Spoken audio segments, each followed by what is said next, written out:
I think this room, looking around, these are folks who've been following this issue for a long time. Most of you, I think, come to this with we actually need safer vehicles. Most of the things we're talking about here are critical. We want to mandate them, if anything, because there's value to them. Whatever your view is about autonomous vehicles, some degree of these things are going to be, incredibly critical.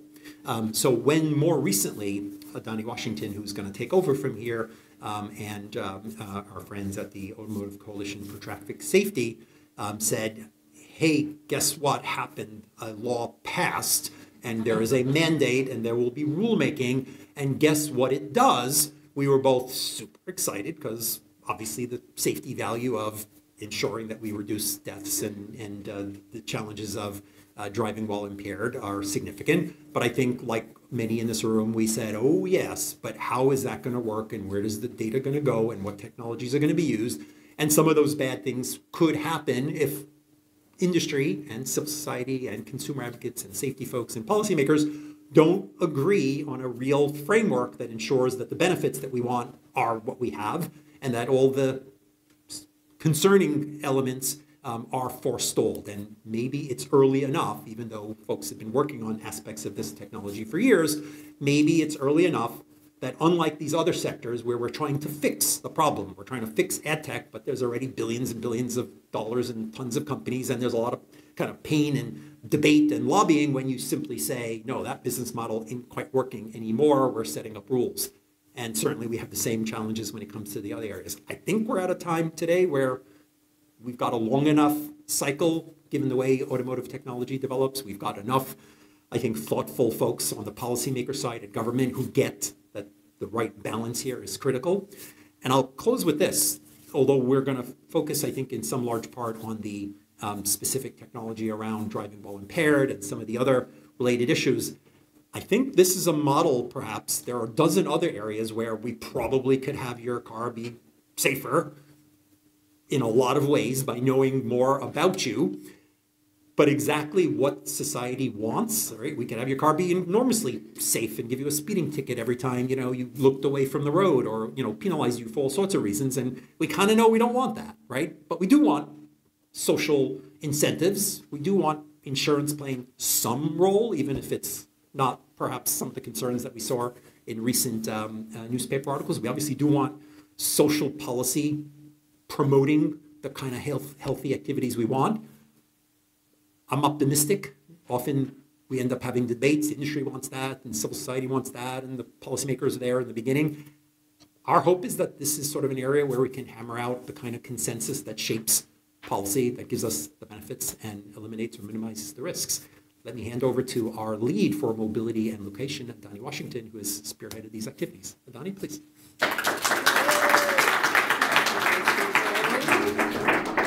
Okay, I'm pretty sure the microphones are on if my panelists would like to join me. Wherever your heart tells you.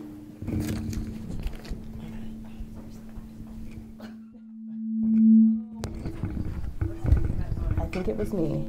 I'm not sure. All right. Should we turn them off until we have to talk, or keep them on? Yes. That might be nice. Did that work?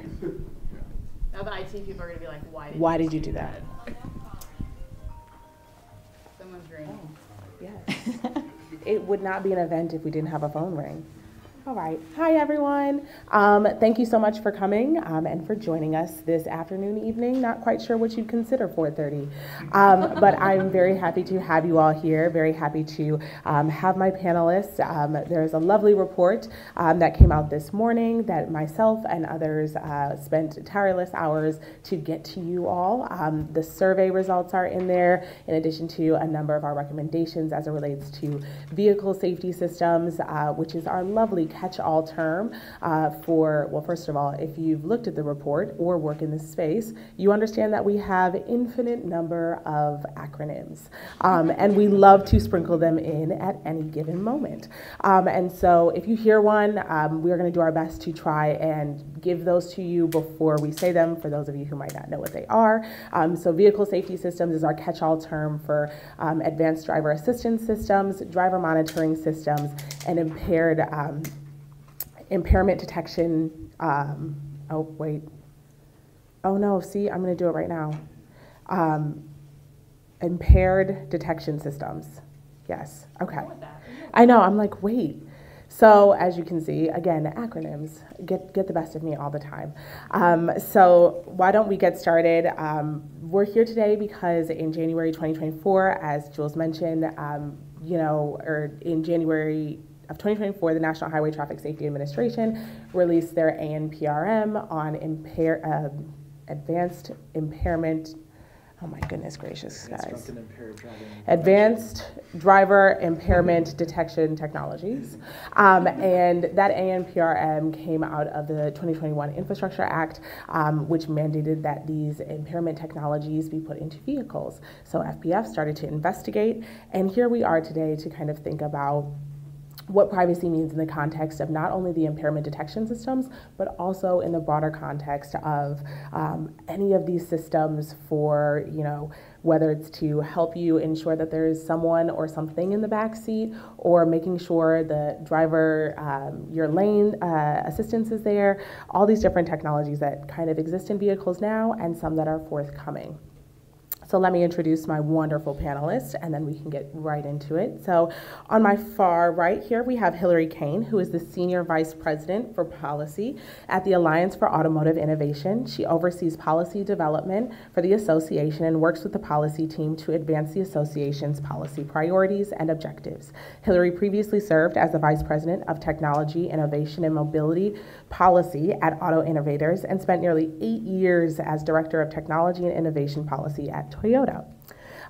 To my right, my immediate right, we have Kristin Kingsley, and Kristin is the Director of Program Development and Outreach at the Automotive Coalition for Traffic Safety, where she is working to deploy alcohol detection technology to prevent drunk driving through the Driver Alcohol Detection System for Safety, the DADS program.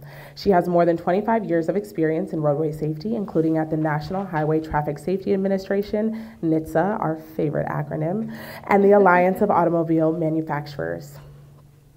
And in the middle, we have William Wallace.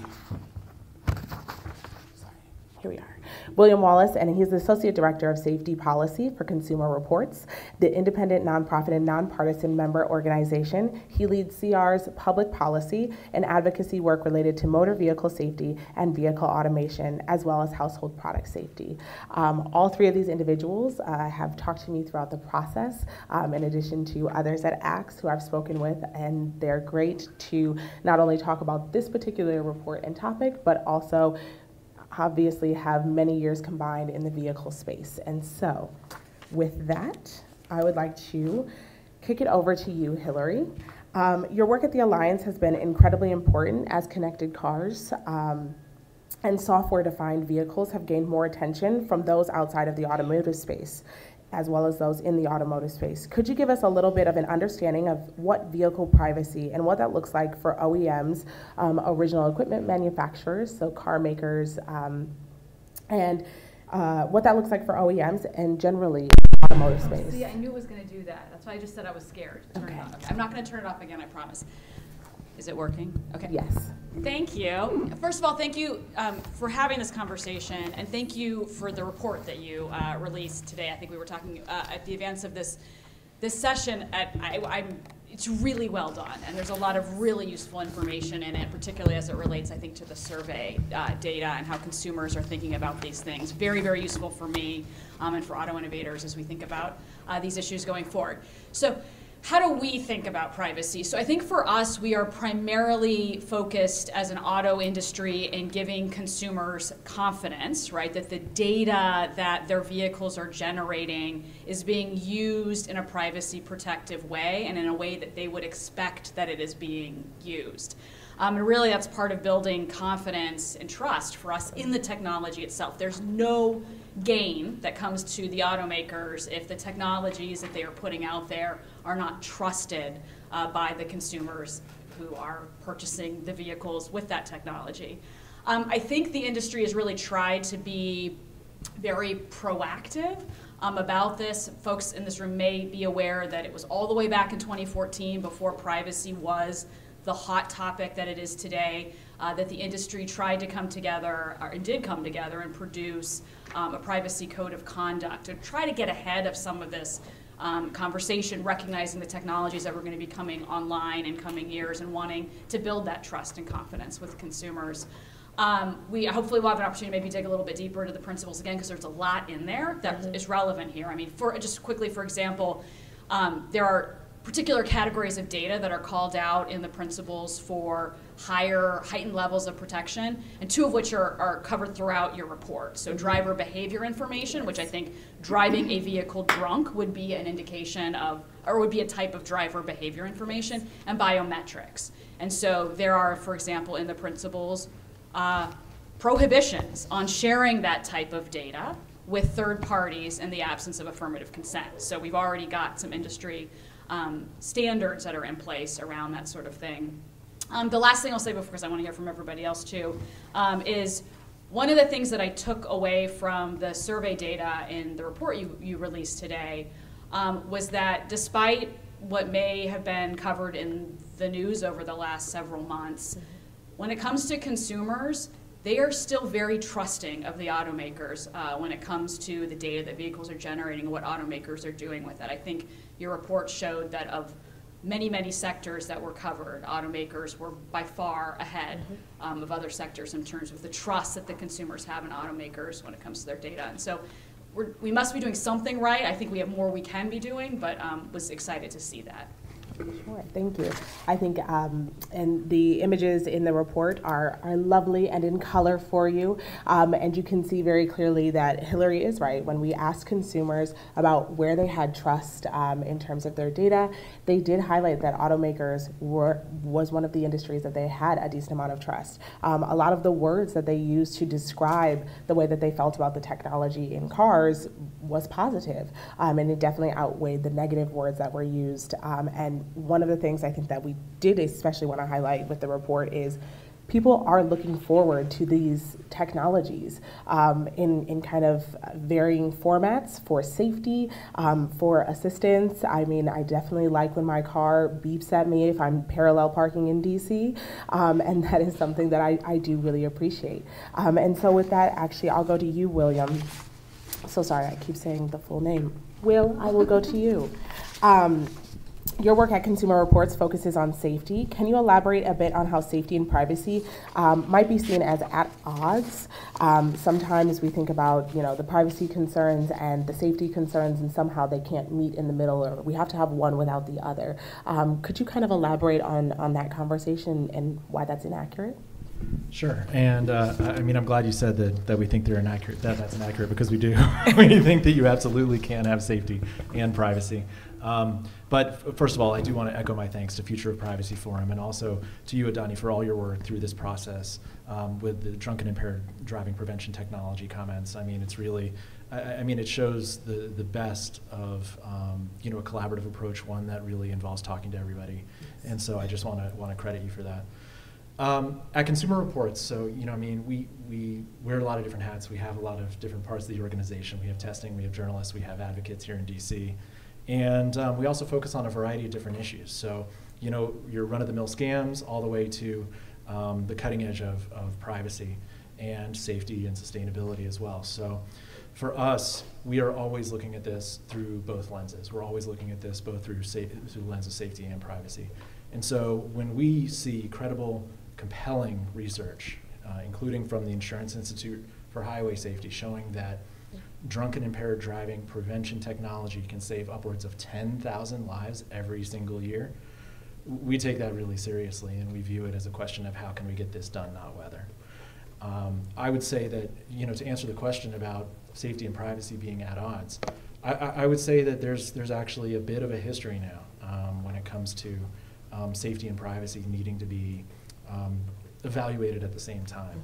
And this, this first came up, not first, but it did come up when it came to the Driver Privacy Act nearly 10 years ago now. And black boxes in cars, electronic data recorders, and what the policy would be, what the privacy law would be around that data. It came up in the V2V rule at NHTSA. It came up in, which did not advance, but which certainly had to account for privacy and security in myriad ways in that proposal in 2016, 2017. And now it's coming up again. I think when you talk to consumers and you talk to them about their vehicles, there's a lot they like about their vehicles. They also, I mean, the idea of having an in-cabin camera is very new. And we don't fully understand what their reaction is going to be yet. And so we need to approach it with some real caution. What I mean by that is we need to approach it with making clear that they have real control over their data, and that that information isn't going to go anywhere if they don't want it to. So I'll leave it there for now. Perfect. And Kristin, in your current role, you are at, as we mentioned, the Automotive Coalition for Traffic Safety. I think moving forward, we can say ACTS now. Can you tell us a little bit about your work? And then I've got a follow-up for you. Yes, thanks, Adonne, for inviting me, and thanks to all of you for joining us for this discussion. It's very important. The report was really enlightening, very well done, and I think most important to us is the recommendations that are coming out of it. So I'm looking forward to talking more about those today. The Automotive Coalition for Traffic Safety is a nonprofit organization that is supported by the world's leading auto manufacturers. We are in partnership with the National Highway Traffic Safety Administration, developing technology to prevent alcohol-impaired driving through the DADS program, which is the Driver Alcohol Detection System for Safety. And that program, since the beginning, has been very concerned about protecting consumers' privacy, because the only way we're going to be able to deploy broadly is with consumer acceptance, and privacy is at the forefront of that. So we're here because we want to talk about the things that we're doing. We also want to encourage others to do similar things, to follow the recommendations and put protections into place, and to make sure that customers know what's happening to their data. Sure, thank you.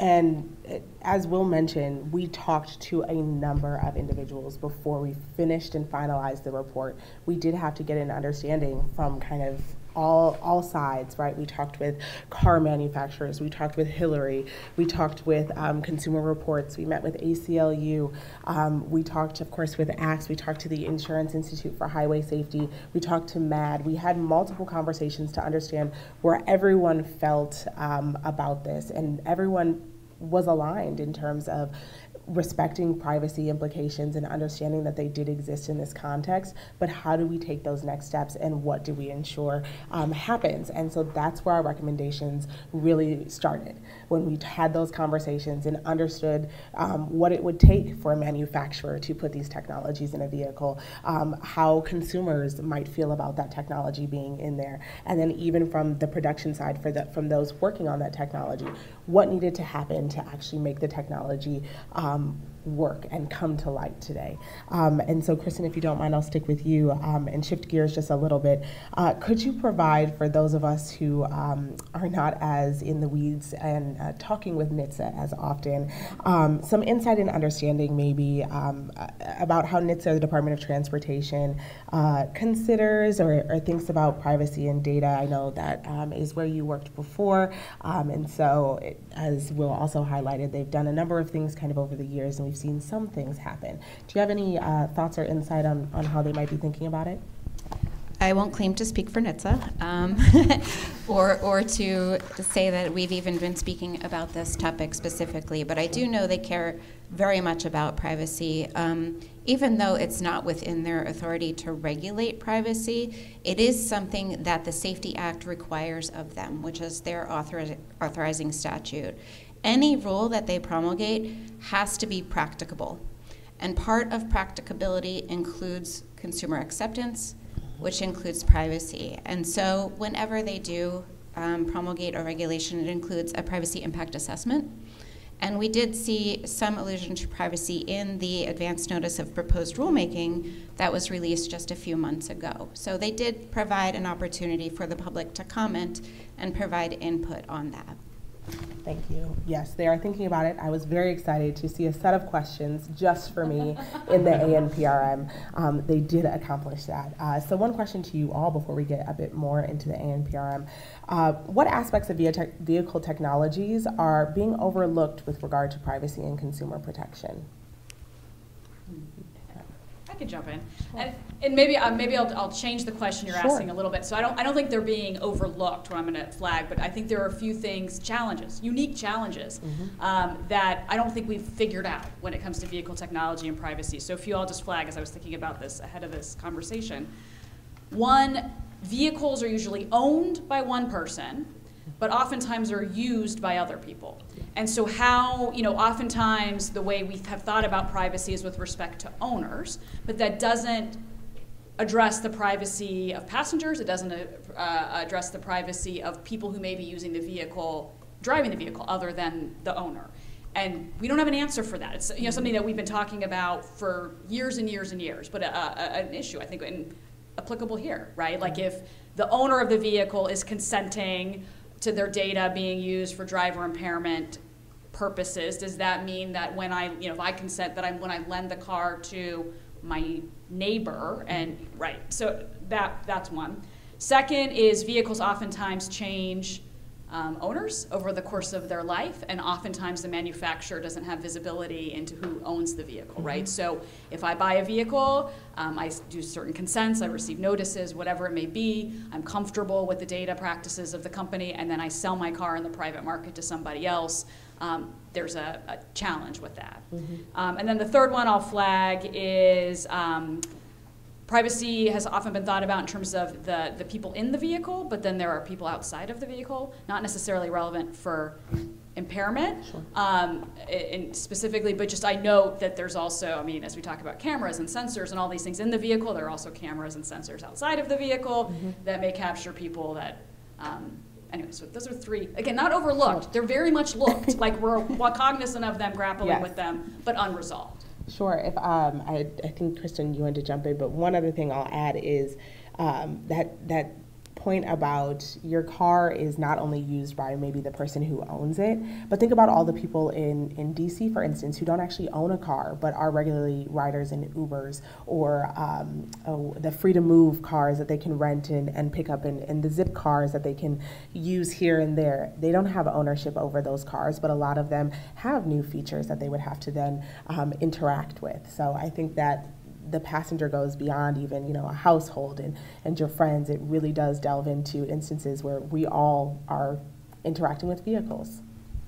I'll just add that I think when you ask people what they want done with their data and their privacy, they feel very strongly that their privacy and their data should be kept private until you explain to them the benefits of what they might be getting out of sharing their information. And so if you can be clear and transparent about what you're doing with their data and what the potential benefits are of that, then most people can understand that this is something that they want.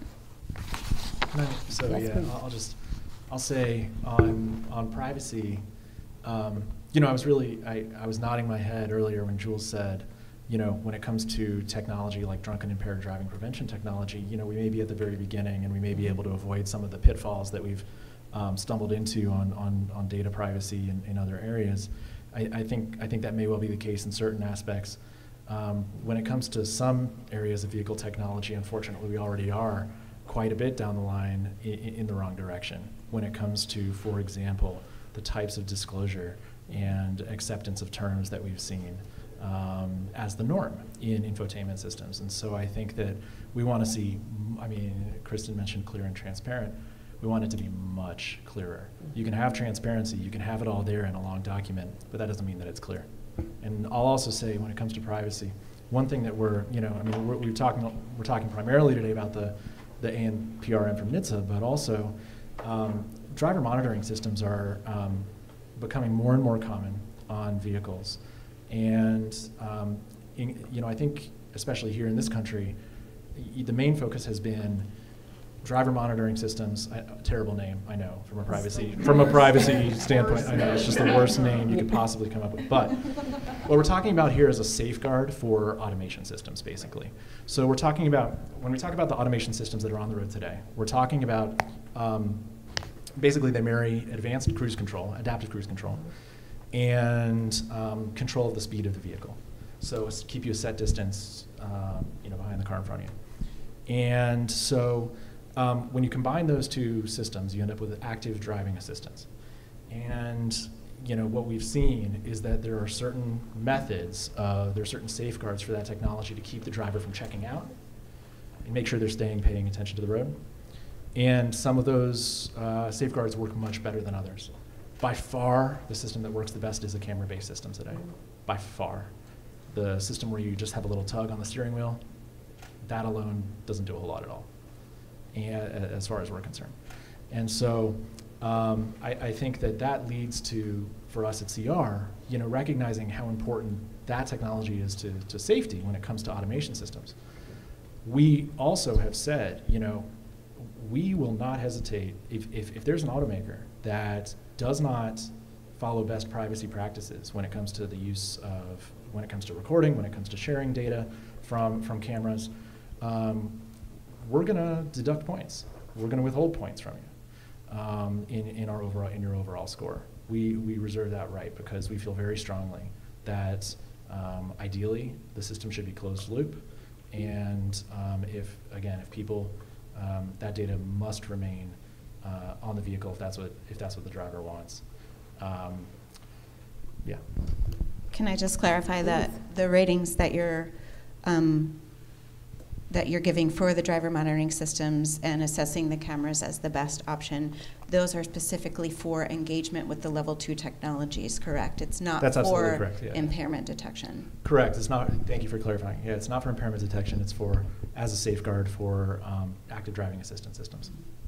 Perfect. And speaking of technology and the different systems, the lovely ANPRM did not tell us what kind of technology was going to be required by the future federal motor vehicle safety standard. And so one of the big pieces and a lot of the questions in the ANPRM did look at how do we do this? How we being NHTSA Department of Transportation, how do they promulgate a rule, and what technology should they mention? Should they mention a technology? Should they not? What will it do? How will it work? What does that look like? And so being our resident expert on the panel and closest to a technology that is heading in that direction, Kristin, ACTS has been at the forefront of developing technology to fit this forthcoming rule precisely. Since 2008, ACTS has been in a public-private partnership known as the Driver Alcohol Detection System for Safety, the DADS program, tasked with researching and developing vehicle-integrated technologies to prevent drunk driving. What are your insights and thoughts about how this mandate for the forthcoming rule came to be and where we are achieving it? I know we've touched on that a little bit, but could we delve a bit more into, how the technology started to come about and where we see it today? Yeah, I can talk a little bit about the ANPRM, NHTSA's Notice of Proposed Rulemaking, is intentionally technology neutral, which is something that they try to do with all of their regulations. And that's because at any moment in time, when they're mandating something, they don't know what is coming down the pike in the future. And so they don't want to stifle innovation. And so even though we at the DADS program are working on very specific alcohol detection technologies, we're also in favor of an all of the above approach to solving the problem of impaired driving, and that's not just with vehicle technology, that's also with education campaigns and enforcement and everything else. So we were happy to see all of the questions that NHTSA was asking in the notice, all of the information that they were soliciting, but we're also happy to see that along the path to solving the problem of alcohol impaired driving, the DADS technology that we've been working on since 2008 has the best potential for doing that. We are measuring specifically alcohol impairment and quantifying that and determining whether or not somebody is over the legal limit. And if they are, they won't be able to drive. And the status of the technology is such that it is already available for fleet applications, and that is with a directed breath and a zero tolerance. And right now we're working on making the a license available by the end of 2025 for a reference design for a consumer-based application, which could be broadly deployable. And that aligns very nicely with the timeline that NHTSA has been given by the Bipartisan Infrastructure Law, which allows some flexibility in deployment. Thank you. over to you, Hilary. The Alliance for Automotive Innovation also submitted comments in response to this ANPRM. I'd love to hear the key takeaways and understanding that you represent a number of automakers in the space, not all, but some. Would be curious to know your thoughts, whether it relates to the technology and how you feel about it being technology agnostic, and then also any other key highlights from those comments.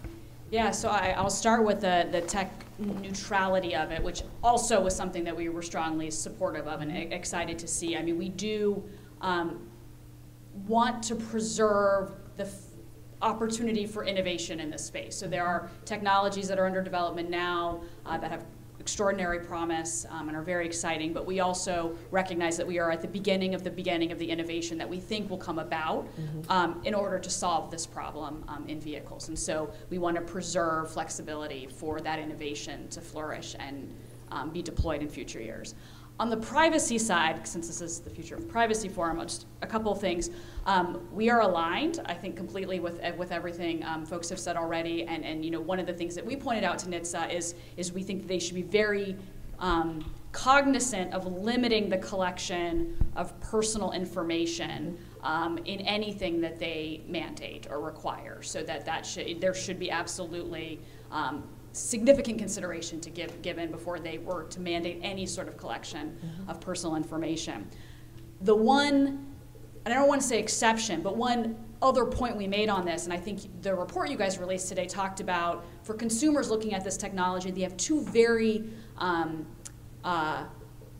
they're very interested in two factors, if I read it correctly. One was accuracy, Yes. and one was privacy. Yes. Right, and so on the accuracy front, which actually was higher, if I read the report, than the interest in privacy, folks are very, very, very, very, very interested in this technology being accurate. And I mention this because, especially in early days, as this technology is first being deployed, the automakers are going to feel very focused on, or they're going to be very focused on ensuring that the technology is performing as expected in the real world in vehicles. So that there may be some data collection that needs to happen in order to support product improvement, to make sure, be able to diagnose, malfunctions or underperformance or any of those sorts of things. So I just note that there is maybe in some aspects of this a little bit of tension between accuracy and privacy, and we're going to have to figure out how to navigate that. Will, right before I pass it to you, I think one thing that we can do with that exact point is set the baseline understanding for when we're talking about vehicle data. There is a portion of it that we would relate as personal information. So that's can be anything such as your preferences for how you like your seat or radio stations that you tune to. We can be talking about the data that comes from, if you do have a camera in your car, other data points that relate to more specific things. There is a large category of data from your vehicle that relates to, did the engine turn over? And did the engine turn over? Did the tire pressure sensor go off? There's a certain set and bucket of data points that are not inherently specific to any one individual. Now, when we start talking about braking habits and we start talking about speed and we start to think of a certain New York Times article that came out this week, we start to realize that, maybe certain data points in the vehicle do have some inherent sensitivity that we weren't thinking about before. Now, then you also add in the potential data point of, let's add the camera to that. And now we can have a camera that potentially is monitoring the individual when we add also the braking patterns and things like that. So these different data points taken together can have some certain sensitivities, but it's important to understand that there are a number of data points that are coming off your vehicle and are being collected by your vehicle that actually aren't particularly personal, and that you do want your vehicle to understand for the instance of, does something need to be fixed? I would not know when to change my oil if my car did not tell me. I don't know if that's a good thing or a bad thing. And so there are certain aspects and certain bits of data that you will want your car to continue to do and alert you to.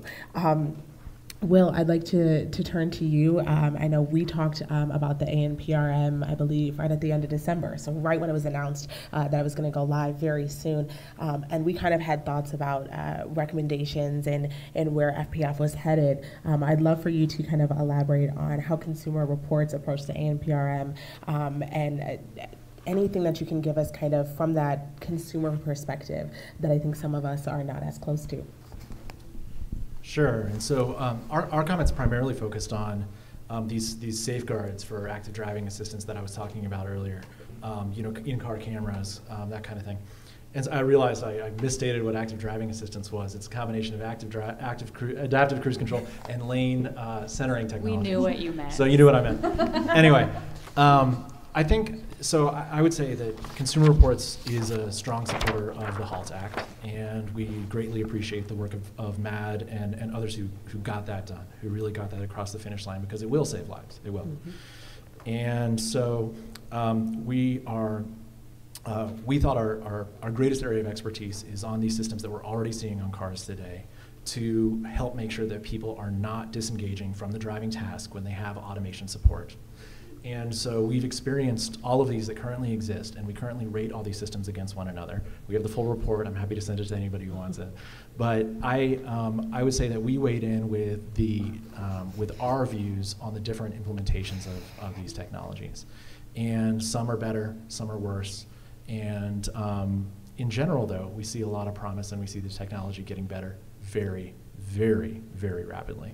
And so I would say that this is definitely going to be a part of the solution, whether you're talking about preventing impaired driving, whether you're talking about making sure that people don't disengage from the driving task, and even potentially when it comes to things like nodding off at the wheel, or when it comes to medical emergencies behind the wheel, things that currently lead to people dying on our roads and can be prevented, or crashes that can be mitigated in the future.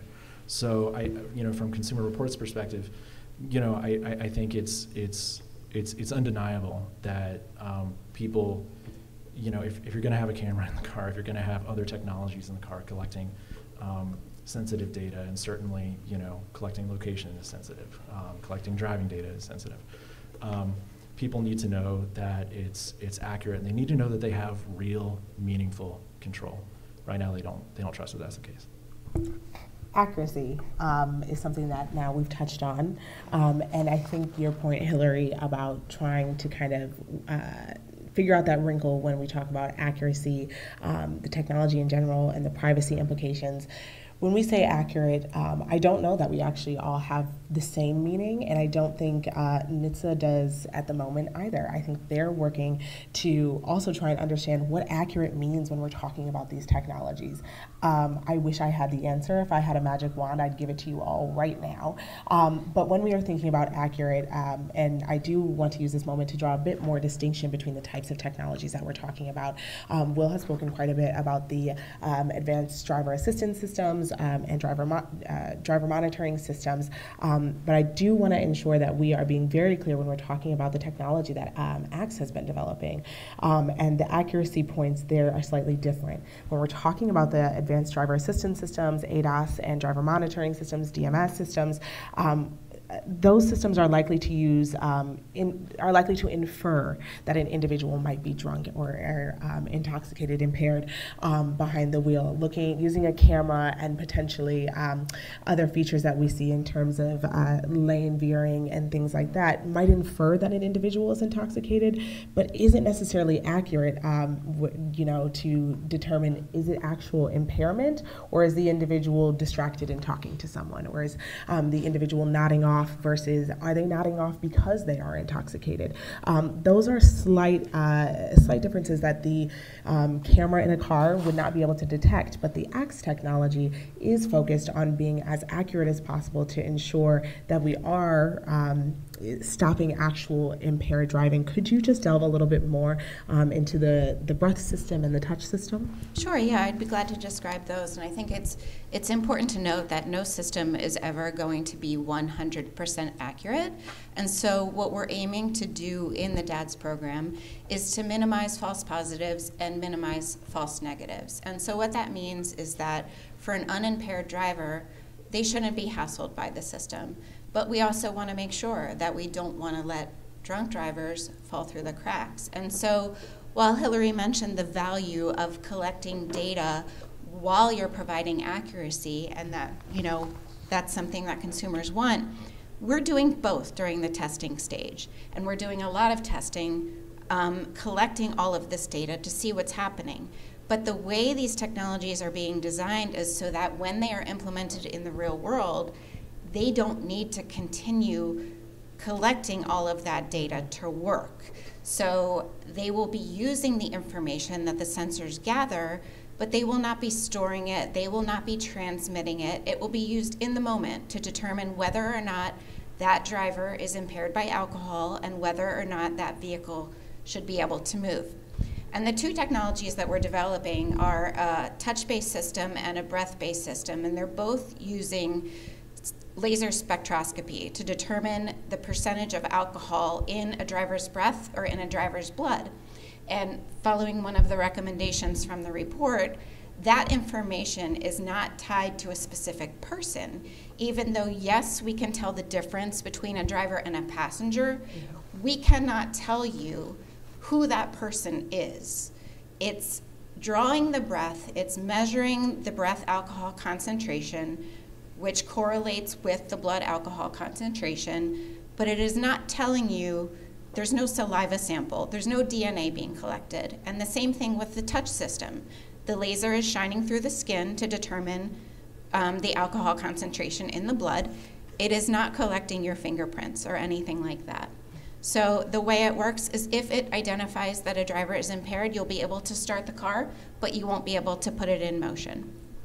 Thank you. I think it's important, and one of the things that we did try to do in the report was draw that distinguishing line between technology that is actually going to detect directly for the impairment and blood alcohol levels, and the technology that might be taken together to try and accomplish that. I think the innovation that Hilary has mentioned and the others have mentioned about in this space will be very interesting, as we haven't, you know, of course, reached a final rule at this moment. But I think if nothing else, this was an opportunity for companies, be it car makers, be it third parties or other individuals, to start thinking about how to innovate in this space. We continuously see innovations in so many other spaces in technology, and so this would be a very interesting one to kind of see how that goes forward. And I think, you know, our recommendations come at a time when, as people are starting to think about it, they can hopefully build in that privacy and those protections from the moment they begin to put it forward. Actually, I want to take a little bit of moderator's privilege. And one of the things that I think is interesting when we're talking about these technologies, that lovely little piece, as you mentioned, testing at the outset. How do we account for it when it becomes a rule and automakers have to now turn around and show NHTSA that the technology that they've put into cars is working?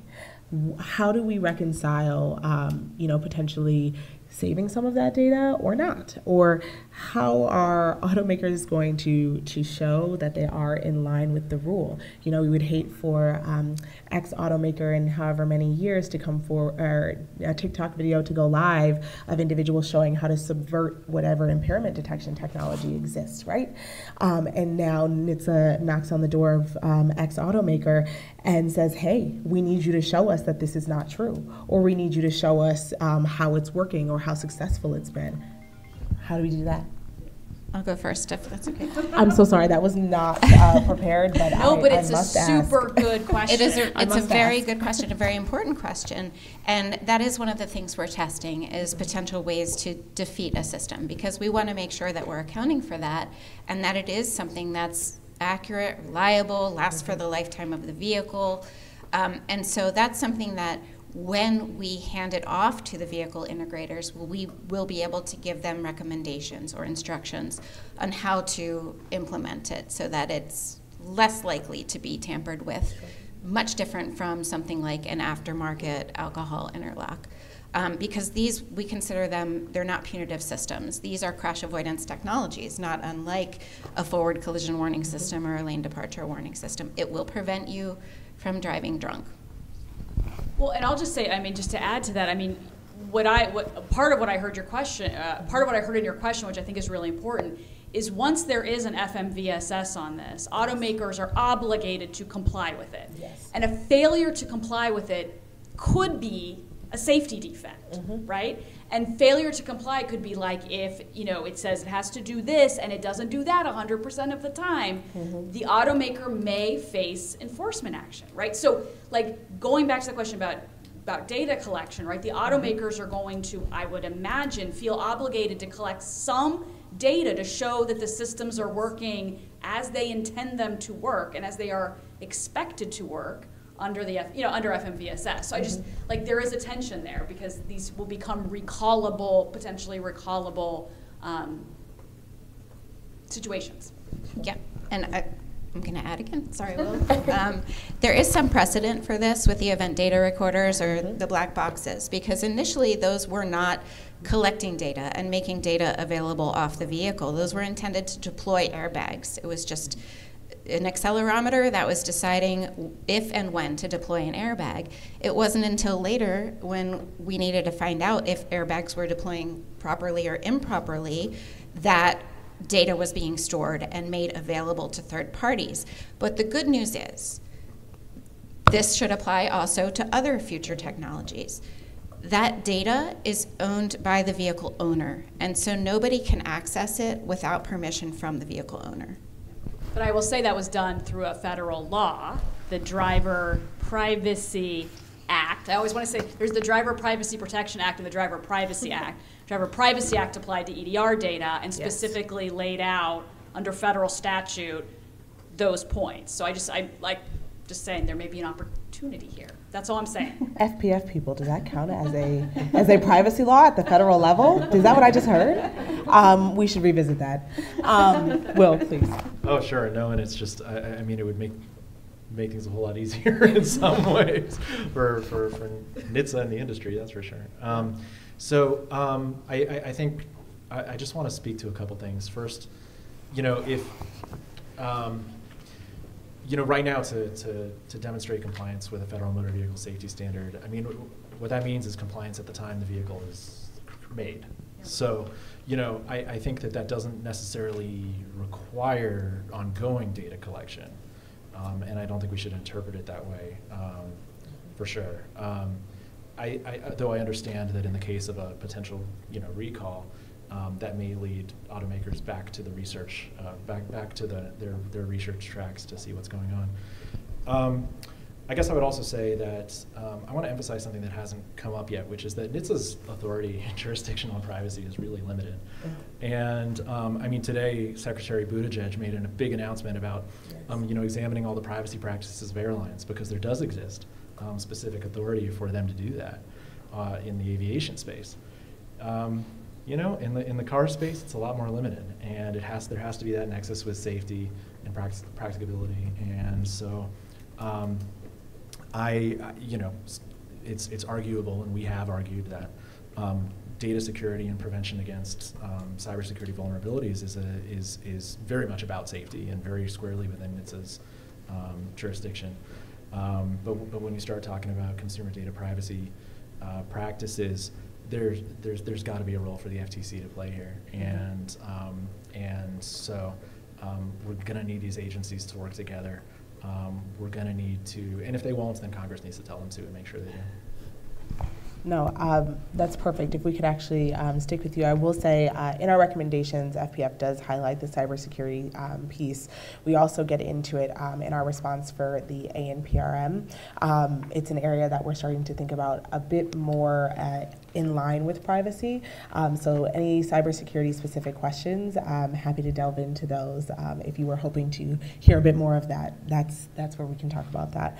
But actually staying on you, Will, you kind of got there a bit with what should happen from NHTSA standard and federal government, but Consumer Reports works on raising the standard for connected products, services, and systems across the board. How do you see and how does the vehicle industry and those in the vehicle life cycle raise the standard for connected cars, especially in light of new technology features? Raise the privacy standard? Or the standard in general? Oh, I mean, Yeah. standard in general, Standard in but general, well, boy. any extra leanings on privacy would be nice. Well, I think that one thing that we've been working on, and these are my teammates mostly, not me, but our privacy and technology experts have been working on extending the privacy principles that we're all very familiar with when you're on your laptop to the connected product space, and laying out that that's got to be a priority for those manufacturers as well, and it's got to be foundational. It's if they're trying to account for that much later, 3 years later, when suddenly they have a security vulnerability, that's far too late, and they've got to account at the outset for likely privacy issues and security vulnerabilities. And I think that you all do a good job of laying out why that's so important. Certainly in the automotive space, it's no different. Perfect segue for Hilary. A similar question. How do we raise the standard as an organization that has developed wonderful principles for the industry? How do we continue to raise that standard? Is it building upon those principles? Is it working with NHTSA, DOT to establish more specific and built-out privacy standards? What does that look like from your perspective?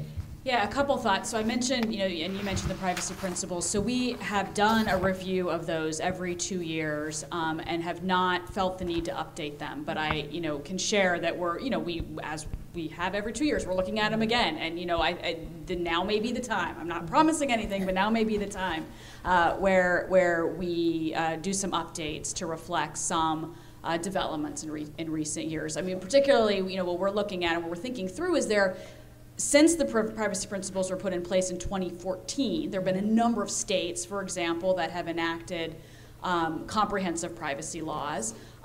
We have had a couple of vehicle-specific privacy provisions enacted into law. California, for example, passed a camera privacy law. And so there may be some things like in those bills that we could integrate into the principles, for example, and have apply nationwide, right? Because I think in a lot of cases the companies are already, complying with them nationwide or thinking about complying with them nationwide. So those things give you a sample of some of what we're thinking about. What I would say though, what we want the most, what we are begging for is a federal privacy law that would cover our industry along with every other industry in the United States that provides a consumer product. I did not ask her to say that. She really meant it. No, for real, that's the answer. Federal privacy. It's so much fun to sit on panels and to watch other panels, and someone will always say it. If it's related to privacy, it will come up. A new fun bingo game for you. Let me take this moment to ask our panelists if we have any final thoughts. We do want to also open it up to questions, but I'll pitch it here first, and then I'll come to the audience. Starting with you, Kristin. Sure. I just want to say that the bottom line is here we're talking about at least 10,000 lives per year that could be saved by advanced technologies to prevent impaired driving. And if we include distraction and drowsiness and drugs, then we're talking about more than double that. And this is something that people want. They want safety on their roadways. They want their families to be protected from motor vehicle crashes. And we can find a way to make sure that their privacy is protected while we're doing that. So it's important to get it right. Thank you. And let me take a moment. One thing about the ANPRM that we did not mention, they specifically highlight that the impairment is not calling out drugged driving. I think that is one thing that when I talk to people about it and mention impaired, they're often thinking, oh, impairment in all types and forms. And they were very clear that they are focused on intoxication through alcohol intoxication and not actually through drugged. However, they are not limiting the possibility that these technologies could in the future also be used for that purpose. Well. So, sometimes auto execs have made some comments about how, it's not as if the selling the cars is the only revenue source anymore. And in fact, there's a revenue source from data, and it's getting bigger and bigger. That may well be true. I would say when we're talking about these safety systems, that shouldn't be part of the equation. And I would say that it doesn't have to be part of the equation. You don't have to collect, you don't have to store, you don't have to share the data that goes into these safety systems. In fact, they can and must be used only for that purpose. They got to stay on the car. And we've seen that successfully implemented with driver monitoring systems for active driving assistance systems. And we think that's the right approach going forward. Awesome. No, I don't think we disagree with anything that you just said, which is why, as a reminder, as I said at the top, the privacy principles prohibit auto companies from sharing driver behavior information and biometric information, and, by the way, location information with any third party in the absence of affirmative consent. So it's literally the code of conduct. No, what I'll just say is thank you again for having this conversation. And I just want, these are the conversations that need to be had. This is my second conversation today on this topic, not on the privacy, but on this ANPRM, where I'm feeling so hopeful and optimistic about the ability to thread this needle and get this done, right? So the good news is that stakeholders from across the ecosystem are working together to figure out how to get this technology into vehicles. That's really exciting. So, thank you. Wonderful. Well, thank you all. I would love to give a few minutes for questions, and I'll take them just in order. Yes, please. Yeah, I got it. Hilary, great comments with regard to getting consent before any data is being shared affirmatively, which is great. And the problem is, we're going to buy a car. That consent is going to the dealership. It's a blanket consent, and we reserve the right to share your data with third parties or marketing partners and law enforcement. And I think your policy should be adjusted to say on a case-by-case basis consent must be given, because I think it's probably the case in the New York Times article that because I reached out to LexisNexis. They said, oh, well, we don't share any data without customer consent. Well, the customer probably doesn't think or remember or realize they gave consent. Yeah. So consent must be, so for the 7 insurance companies that they shared data with, there should have been consent given in each individual case. So the dealers are responsible for that, not the automakers, and that's, I think, where the disconnect happens. Yeah, I mean, I'll just say, there are definitely challenges with the way vehicles are sold in the U.S., right? So when it comes to these things, so acknowledged. And then I'll also just say, just to pull on, oh no, I just lost my train of thought. Hold on, it's gonna come back to me.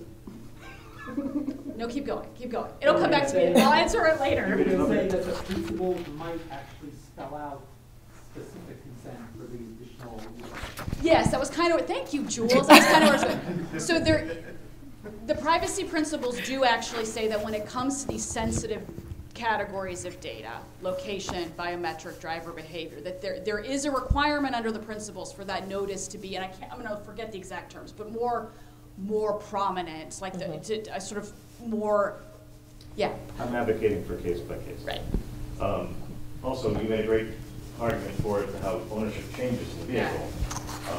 Also, when you rent a car, you're changing the use of the vehicle. 100%. What we don't really have a clear provision for today in most automobiles is the ability to erase the data that you're leaving behind in the car you're either selling or renting, so that your data is not showing up for the next user. Yeah, I mean, I disagree with that, but you may have had a different experience than I've had with the vehicles. Have you seen previous destinations in the rental car you've taken? Right, but usually on the screen in your vehicle, under settings, there's usually very prominently an ability to delete the data. Well, okay, well then you're putting it on the consumer. You're making it the consumer. Or the rental car company could do it when they clean the car and vacuum it. I guess I'm calling for someone to take responsibility for that. Yeah, we would love the rental car companies to take responsibility for deleting the previous customer's data before they rent that vehicle to the next customer, when they're cleaning and vacuuming out the car and turning it over. It, to me, is so logical that that's where it would happen. And the automakers have made the ability to delete the data from the vehicles fairly easy. And please don't make me go into details about a partner using a vehicle owned by a no longer partner that's stalking the other partner. Yes, we can be happy to go there. Happy to go there. It's not a corrected problem in the industry. No, it's not. Part of the New York Times case. It's not. Automatic crash notification, we may very well want to be able to notify responding first responders of medical alert issues of the passengers in the vehicle. So managing health-related data, very Yeah, personal information. very personal. In some manner, whether it's on the cloud or some kind of third party. So some thought to that. 100%. I've got some other If thoughts we, here. if we might, Right. we can come back. I do want to ensure that we have a few more minutes to get just a few other Oh, questions. I thought we were going to 7. Not as this portion. We do have a networking reception, and I do believe that they will be sticking around for a few minutes. So forgive me for the interruption. Miles, if you would. Yeah, so I have a question that's largely about the architecture of these systems and basically how you have access to the data that is made available through these systems and the system resources in the vehicle itself.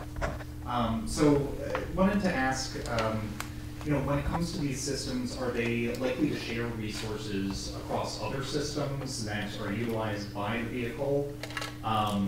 Would they have, say, API access from a fleet management perspective? Maybe even third-party development APIs that can be utilized in some fashion, utilizing something as sensitive as a in-cabin camera. And I guess more generally, question about where the compute for all of this actually happens. Are we talking about edge servers where that's happening with communication from the vehicle to an edge server, or is a lot of that happening, especially for the systems that we're sort of talking about today, on the device itself, within the sort of architecture of the car? I mean, I can speak to the DADS technology, and that is all happening closed loop in the car. Yeah, I think it's generally true of driver monitoring Yes. systems Yes. as well. Yes. Yeah. That's our understanding, yes. The reason I'm hesitating is because I don't know that there's a one-size-fits-all answer, Correct. right? So I'm very hesitant to say this is how it's done across every single company.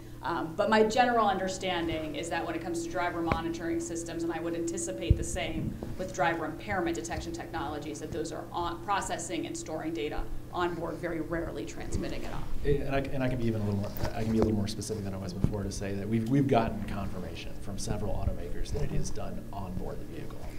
And from those who haven't confirmed, it's not that they've confirmed it otherwise, it's that they haven't answered us yet.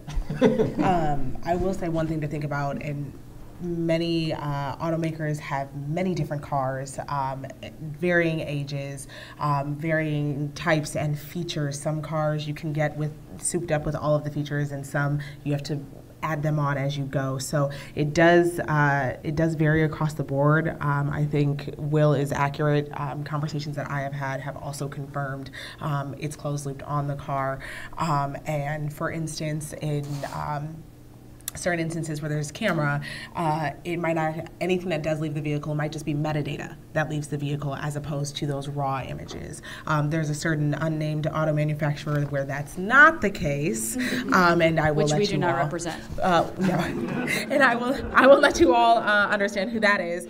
But in that instance, a Neither do lot we. of other manufacturers will take the metadata, for instance, or if they take anything at all from some of those systems. Oh, yes. Thanks. I have a question for Hilary. Sort of two-part. First is that your principles, data minimization, data retention, and reduction section notes that automaker signatories, quote, commit to collecting covered information only as needed for legitimate business purposes, end quote. So would that include selling data to data brokers and data monetization? I mean, the other thing I want to know is the consent system broken? Because I think most drivers wouldn't agree to having their data sold to LexisNexis and then insurance companies. So what can be done to fix that? Yeah, so thank you for the question. So if I have learned anything, so I've been working on automotive privacy now for, 13, 14 years, I think it's been. It's been a very long time.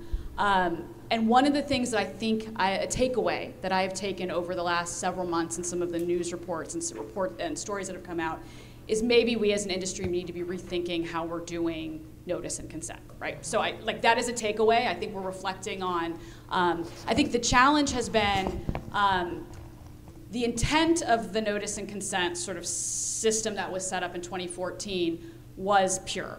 And then as we've seen additional states enact state privacy laws that And as a result of them, we've seen class action lawsuits, for example, in Illinois for driver monitoring systems, saying that that's biometric information, for example. So now what you're seeing is this flip to another direction where I think companies are trying to make sure that every possible use of data that could ever potentially, even inadvertently happen, is captured in them. And then so you're seeing them go into a different direction where they're overly inclusive and more confusing. So I think we're trying to figure out how to course correct, if that's fair to say.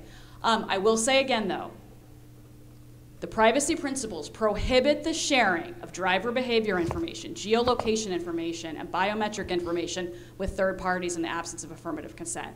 I don't know what more, I mean, that like we tried to capture this, we tried to cover this, and any company signed up should not be doing any of that selling or sharing or selling with third parties in the absence of affirmative consent.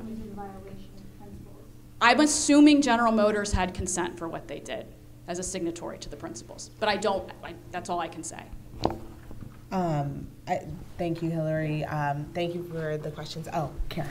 I have a question related to health and privacy, and that is, how do you account for drivers who may have a condition, for example, congenital nystagmus, where the eyes may be moving constantly and easily appearing to be an impaired driver, yet they have a driver's license and they're fine? It seems to me that you need to know that they have that medical condition, that you have to create a profile about that person, segment them off, and somehow they become an exception or something like that. What are your thoughts about protecting privacy, in particular for the camera systems for people who may? I don't know, Will, and then Kristin, I'd be, maybe not that particular health instance, but I know I asked a similar question of the ACTS team before as it relates to accounting for health. So Will, and then Kristin. I just think it's a great question, and I think that, you know, especially if this is enshrined in regulation, which it will be, it's got to be inclusive. And so it's got to account for all consumers, all drivers, and so we can't have situations where that's not accounted for. I'll just leave it at that. So in the DADS program, we are aware of certain things that may pose a higher risk for false positives. It could be something as simple as a vape cartridge that has ethanol in it. Even if the person is not impaired, we might be detecting that. So as we're testing and we find those things, we can tweak our algorithms to understand what we're seeing and make a determination of whether or not that counts as impaired driving. And we are aware that there may be certain medical conditions that could provoke a false positive, and we're doing a bunch of testing so that we can account for that. I will say that the idea of having a driver profile with specific consumers' health diagnoses as part of that profile scares the living daylights out of me, and I'm going to say no. Well, I'm very hopeful, but my mind, I know. automatically goes there. That's, I mean, that, what you just said, I literally said, I don't know if you heard me, that gives me heartburn. Like that would be going in the opposite direction of what we're talking about. I think one thing that we also didn't touch on that I think is a bigger question than any of us could attempt to answer is one of the questions in the ANPRM asks about the health instances, but also asks what should happen, right? We've done the job of detecting impairment, and then there's kind of an open-ended kind of question from NHTSA to figure out what should happen. Should there be a way for someone who maybe was falsely, identified as impaired to override that?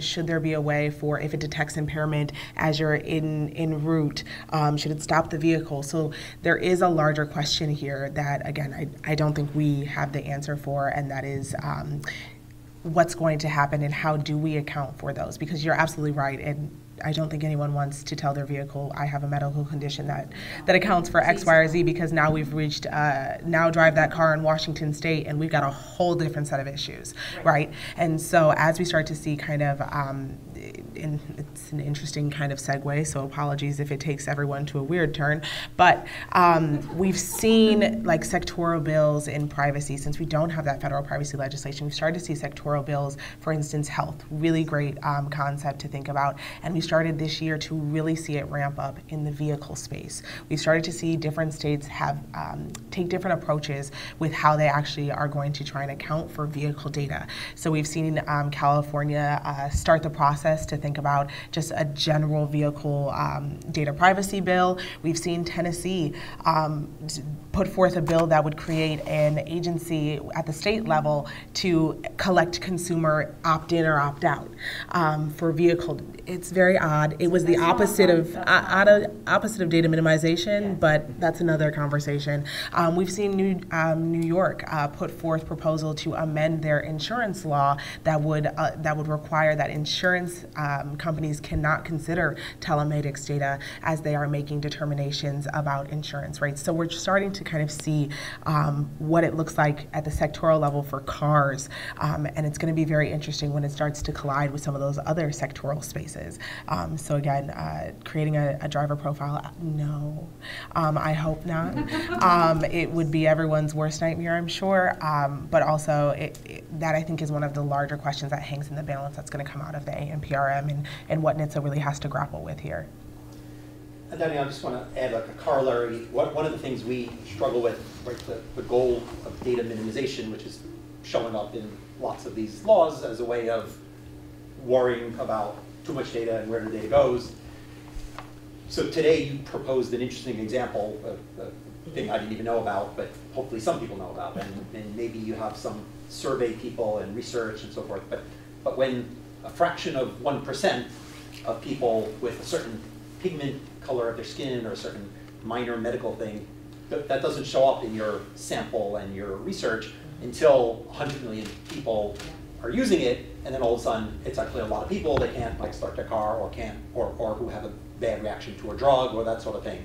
And we have reporting rules when it comes to sort of drugs, because we know that no matter how many clinical trials you did, once you roll it out, you learn that, well, there's a bad reaction when someone both takes Tylenol and watches TV, and now they take the drug, and something happens, right? So are there privacy-enhancing technologies, are there techniques that will let us capture what we need to learn that some subsegment of people are being mistreated, or that you could improve the product to make it more accurate without sort of opening the floodgates to collecting all the data all the time? And so this is broader than automotive, obviously, but I think it's a tension that comes along with sort of blanket data minimization. Where is it that we do want collection, but we clearly don't want everyone giving us all their medical data?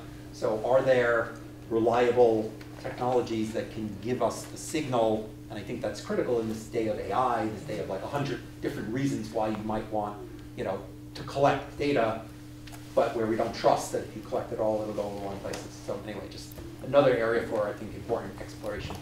I'll just say that I think it's a great opportunity for the use of privacy-enhancing technologies. I love that all 5 of the recommendations have come up organically, with that being the 5th one, which was ensuring that throughout the process of creating, implementing, developing, thinking about these technologies, we are working in the privacy protections while also considering the impact on marginalized, multi-marginalized communities. I think one of those communities that I really like to highlight in the vehicle space is the impact on rural communities versus more urban communities. I think there's something to be said about an individual who lives, a community that's set 30 minutes from the hospital, right? And in an emergency situation, how is this technology going to account for, maybe we're at a birthday party and now there's an injury, and those emergency situations where someone has to get behind the wheel to get where they're going. And so thinking about all of those kind of wide-ranging circumstances, as Jules mentioned, the 0.1% of individuals who might fit a specific health circumstance, those with different colored skin. If we're talking about a camera that's going to detect impairment, well, can it actually detect the driver? And so these different implications also need to be considered as we're thinking about it. And with that, would everyone join me in thanking our wonderful panelists today for joining us?